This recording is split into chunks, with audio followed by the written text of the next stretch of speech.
and that's really going to be very positive in every aspect for our students' growth and progress.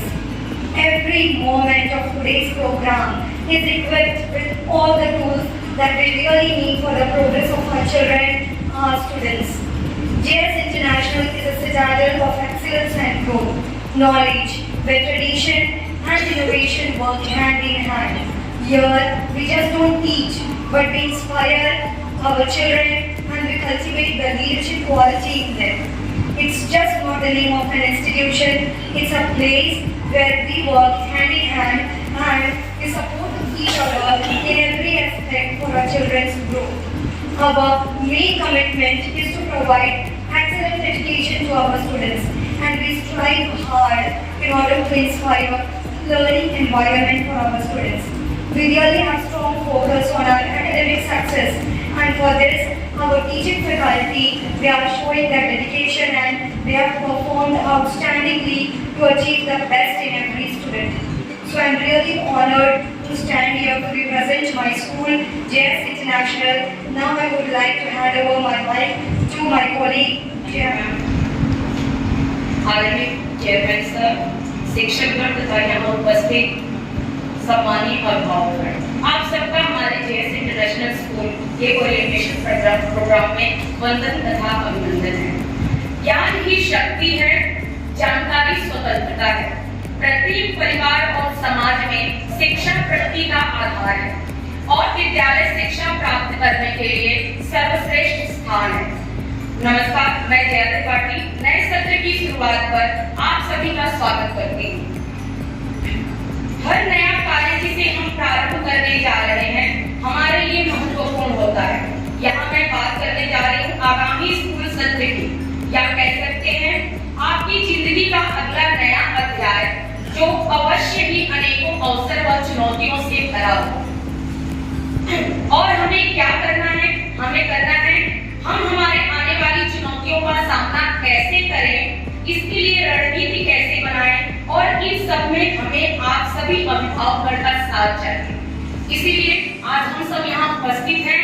हमारे school में जो भी नया किया जा रहा है, नई जो चीज अप्लाई की जा रही है, उसके बारे में हम आप सबको यहाँ पे बताएंगे। For class nursery and KG, as you can see, we have included activities in this program because we recognize that extracurricular activities, they are very important to make our students more active, and therefore we have introduced many activities for the month planner. As you can see, for class nursery and KG, we have introduced the rhyme time. Then for class 1st to 4th, we have planned life cycle. For class nursery and KG, outdoor nature walk. And for class 1st to 4th, we have introduced activity on arts and crafts. So this is basically the planner for the month of April and May.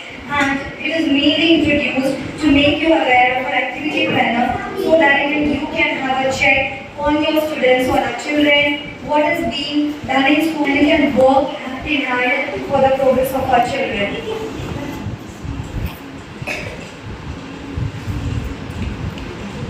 This is the academic planner for the senior wing from class 5th to 10th. Even for class 5th to 10th, we have introduced different activities that will really work to make them active and they can learn much more. Because we believe that personality development plays a very important role in today's field, in every aspect of our life. The lessons that we learn in our classroom, they really make us for our future, because they are going to help us when our children step out for higher education or they enter into workplace. It is going to be helpful for them in every aspect, in every step of their academic planner, and every month, whatever academics, whatever we have planned for the students regarding the activity, the syllabus, that will be given to you. It will be sent on WhatsApp group, and you can have a check on this academic. Also, you can clear it with the respective class teacher of your ward, or further queries you can even have and come forward with our principal sir. Thank you so much.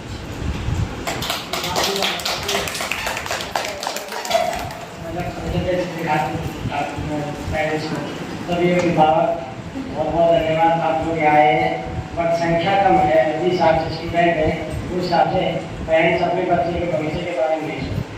क्योंकि जो parents आ रहा है बहुत बड़ी खुशी की बात है। कम से कम भी हमारे टीचर के पास 25 से 30 या 40 स्टूडेंट होते हैं एक सेक्शन में, आपके पास 1 या 2 बच्चा हुआ है, तो आप ज़्यादा ध्यान मतलब दे सकते हैं टीचर से, अपने बच्चे को ज़्यादा फोकस दे सकते हैं। ये प्रोग्राम स्कूल में या टीचरों ने इसीलिए रखा है और आप भी थोड़े जागरूक हो जाए और मतलब साल का पूरा स्कूल बनाकर आपको दे रहे हैं। अगर आप जागरूक रहोगे तो हमारे स्टाफ को जागरूक रखोगे। तो इसलिए हमें पेरेंट्स से स्पेशल अनुरोध करता हूँ, आप लोग सब और सशक्त तेज रहोगे तो हमारा स्टाफ अपने आप तेज रहेगा। हालांकि स्टाफ मेरा तेज है, ऐसी कोई बात नहीं, बट आप अगर वो भी ज़्यादा पेरेंट्स अगर ध्यान देता स्टूडेंट से, हमारे माइंड में कोई गलती हो जाती है किसी से भी, आप उसको नहीं बताओगे तो आगे गलती करेगा, चाहे बच्चा हो, चाहे टीचर हो, चाहे पेरेंट्स हो। तो आप लोगों ने विशेष ध्यान देना है, फोकस मेन पढ़ाएगा ये। हमारे यहाँ फैसिलिटी बहुत चीज़ें लोग बता देंगे, जैसे लाइव डांस है और 2-4 प्रोग्राम जो एक्स्ट्रा जोड़े हैं इसमें भी होते हैं। तो इसीलिए मैं आप लोगों से आग्रह करना चाहूँगा, मतलब ध्यान से प्रिपरेशन लेके और देश स्टाफ से भी मैं अनुरोध करूँगा इस साल पिछले साल से भी अच्छी प्रोग्रेस दिखाए। जय हिंद।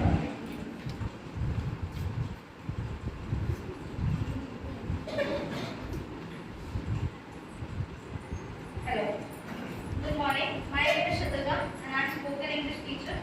ये सब्जेक्ट अभी इंट्रोड्यूस हुआ है स्कूल में और ये ओरिएंटेशन भी हमने इसलिए रखा है ताकि टीचर्स और पेरेंट्स के बीच में जो कम्युनिकेशन गैप रह जाता है उस चीज़ के लिए and for better understanding of the school क्या क्या नया इंट्रोड्यूस हुआ है और क्या क्या वर्क ऑन टीचर्स तो करते ही हैं, पेरेंट्स को भी घर जाकर बच्चों पे क्या वर्क करना चाहिए उसके बारे में मैं कुछ क्वेश्चंस और या फिर सजेशंस आप कह सकते हैं उसको मैं आपको दूंगी ताकि आप भी चेकआउट कर पाएँ कि हमारा बच्चा किस तरीके से प्रोग्रेस कर रहा है।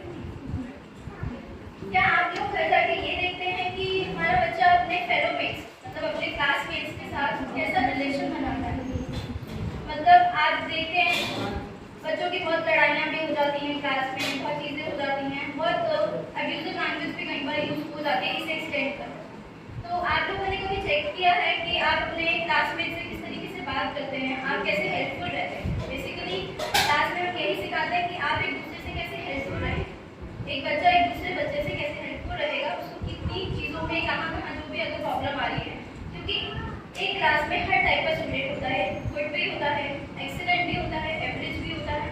तो हमें हर स्टूडेंट में वर्क करने के लिए हमें एक एनवायरनमेंट क्रिएट करना चाहिए घर में कि आप अपने स्कूल में जाके अपने टीचर से, अपने फेलोमेट से कम्युनिकेट कैसे करते हैं। सेकेंडली आप लोग कैसे उनकी एबिलिटी कि वो कितना लर्न कर पा रहे हैं, किस तरीके से वो लर्न करते हैं, उनको कितना समझ में आ रहा है। Basically education is all about to understand knowledge. It's not about to just learn and write the exam. It's all about to how you understand the knowledge basically। तो आप लोगों को एक रूटीन में उनका चेक करना मेरा सजेशन रहेगा आप लोगों को कि वो कितना क्लास में सीख पा रहे हैं, कितना वो समझ पा रहे हैं, आप उनसे पूछें। क्योंकि एक पेरेंट और एक स्टूडेंट का जो रिलेशन होता है वो हम एज अ फ्रेंड डिफाइन करना चाहते हैं। क्योंकि अगर आप उनके फ्रेंड नहीं बन पाएंगे तो एक स्टूडेंट के ब्रेन में बहुत सारी इमोशनल चीज़ें भी होती हैं जो हमें अंडरस्टैंड करनी ज़रूरी होती है ताकि वो अपना आगे जो फ्यूचर हो, आउटर सोसाइटी हो, तो उसमें स्टैंड आउट हो सके। आप अपने बच्चों को कैसे मोटिवेट करते हैं? कई बच्चे बहुत लैक करते हैं कि हमें पढ़ाई अच्छी नहीं लगती है, हम नहीं करना चाहते, हम स्कूल नहीं जाना चाहते, कई बार ये चीज़ें भी आती हैं। तो how you guys motivate, most important thing, आप अपने बच्चों को जब स्कूल भेज रहे हैं तो एक सुबह एक चीज़ उनको समझानी चाहिए कि आज जो भी आप पढ़ें अपनी क्लास में जितना भी टाइम पढ़े, क्योंकि हर पीरियड में आपको फ्री टाइम भी मिलता है to talk and to enjoy. हम टीचर्स ये नहीं कहेंगे कि हम आपको बिल्कुल भी फ्री टाइम स्टूडेंट्स को नहीं देते हैं, वो भी एक लाइफ है और एक स्टडी भी है, साइड बाय साइड दोनों चीज़ें चलनी चाहिए। तो हमें मोटिवेशन और मोटिवेट करते रहना चाहिए अपने बच्चों को हर स्टेज पे।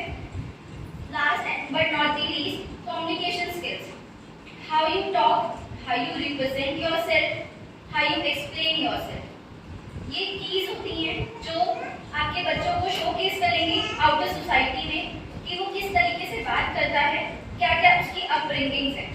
मोस्ट इम्पॉर्टेंटली अपब्रिंगिंग्स की जब बात उठती है तो parental upbringing and teacher upbringing दोनों साथ में चलती है। अगर टीचर स्कूल में कुछ चीज़ सिखा रही है और अगर वही चीज़ पेरेंट भी उस चीज़ पे दबाव देके उनको बच्चों को बता रहे हैं, समझा रहे हैं, तो वो साइड बाय साइड अगर दोनों साइड से बच्चों को अच्छी नॉलेज मिलेगी, अच्छे संस्कार मिलेंगे, मॉरल्स एथिक्स मिलेंगे, तो दोनों चीज़ें हैंड बाय हैंड एक स्टूडेंट बहुत ब्रिलियंट स्टूडेंट कहलाएगा एक सोसाइटी में। पढ़ाई एक तरफ रह जाती है, मार्क्स एक तरफ रह जाते हैं। इम्पोर्टेंट क्या रहता है, आपको कितनी नॉलेज है, आप कितने अच्छे से अपने आप को इस सोसाइटी में खड़ा कर सकते हैं और किस तरीके से आप उनको बोल सकते हैं। तो यही है मेरे कुछ सजेशंस आप लोगों के लिए कि आप लोग अपने बच्चों को थोड़ा सा इन चीज़ों के ऊपर ध्यान दीजिए कि वो कितना पढ़ रहे हैं, क्या पढ़ रहे हैं, समझ आ रहा है। पढ़ता तो हर कोई है, पर वो चीज़ उनके दिमाग में जा रही है, वो समझ पा रहे हैं उसको। Only the notebooks, only the marks are not the allotted. ये चीज़ें सारी, और सिर्फ ये टीचर्स पे एप्लीकेबल नहीं होता, ये पेरेंटल में भी एप्लीकेबल होता है, क्योंकि कौन बच्चों का घर पे ही होता है और जो वो माँ के पेट से सीखते हैं, जो हम बोलते हैं कि वो सीख कर घर से क्या है, तो बच्चे का उतना ही ब्राइट फ्यूचर होगा जितने अच्छे उनके एथिक्स होंगे, उनके मॉरल्स होंगे, उनकी अपब्रिंगिंग। Thank you.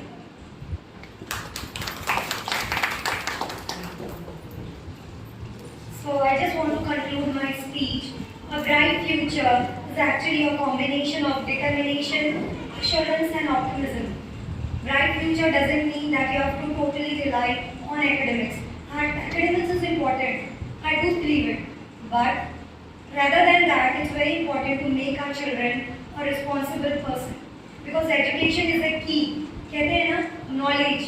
हमें जन्म, हर इंसान ने जन्म लिया है धरती पे, ड्यूटीज हर किसी को निभाना है, पर हम अपनी ड्यूटी किस तरीके से निभाते हैं वो बहुत ज़्यादा ज़रूरी है। ड्यूटी निभाना, किसी तरीके से हमें अपना काम कर देना है, वो जिम्मेदारी नहीं थी, वो तो हुआ बस कुछ दिया गया है हमें उसे पूरा करना है, खत्म। लेकिन जब आप मन से कोई चीज़ करते हो ना, चाहे वो पढ़ाई हो या जैसे मम्मी है, खाना बनाने बोला जाए मम्मी को, अब जैसे खाना बनाना है, सिर्फ पेट भरना है, तो हमने कैसे भी बना दिया, परोस दिया, है ना। खाने के लिए जब भूख बहुत तेज होती है तो टेस्ट वगैरह कोई नहीं देखता, पेट भर गया बस खत्म।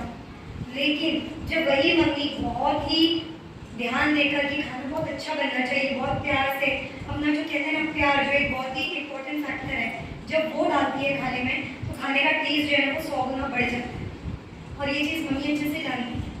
उसी तरीके से हमें अपने बच्चों को पैम्पर करना है। We have to pamper our kids not only just by understanding or by just listening their queries, but also to making them understand what is right and what is wrong, where whatever they are saying, where it is acceptable, where it is not. बच्चा कई बार होता है हर चीज़ के लिए शिकायत है, ये नहीं है, वो नहीं है, ये नहीं है। शिकायत आप सुनिए, वो ज़रूरी है, ऐसा गार्जियन बहुत ज़रूरी है, लेकिन हमें पता है कि सही क्या है, गलत क्या है, क्योंकि बच्चों को इस उम्र में हर चीज़ सही गलत नहीं पता होती। तो वहाँ पे हमें उन्हें गाइड करना है कि बेटा देखो ये सही है, अगर ऐसा हुआ है तो इसके पीछे ये कारण है, तो हमें अपने सही गलत बताने वाले, that is the only thing. And today's programme, the orientation day, is designed to make you aware of our academics, whatever new has been organized for you, and everything has been done for the good and welfare of our children. Our main motto, our main motive is the progress of our students, and everyone in this field, in our faculty, in our school, even you parents are working hard for the same thing. So I hope today's program is going to remain memorable and it is going to be very successful in the upcoming school year. And hoping this, I could just say a few lines. Failure doesn't mean that it is the end of something, but it is actually an opportunity to learn and grow. जब हम हारते हैं, इसका मतलब ये नहीं कि सब कुछ खत्म हो गया, everything is over, आगे कुछ हो ही नहीं सकता, बच्चा बस खत्म, फेल हो गया बच्चा, कुछ नहीं कर सकता, ये तो ऐसे ही है। इसका मतलब ये बिल्कुल नहीं होता। फेलियर का मतलब होता है कि हमें और थोड़ी कोशिश करनी है, हमें उसे और बेहतर बनना, हार नहीं मानना है, बस ये चीज़ हमें याद रखनी है।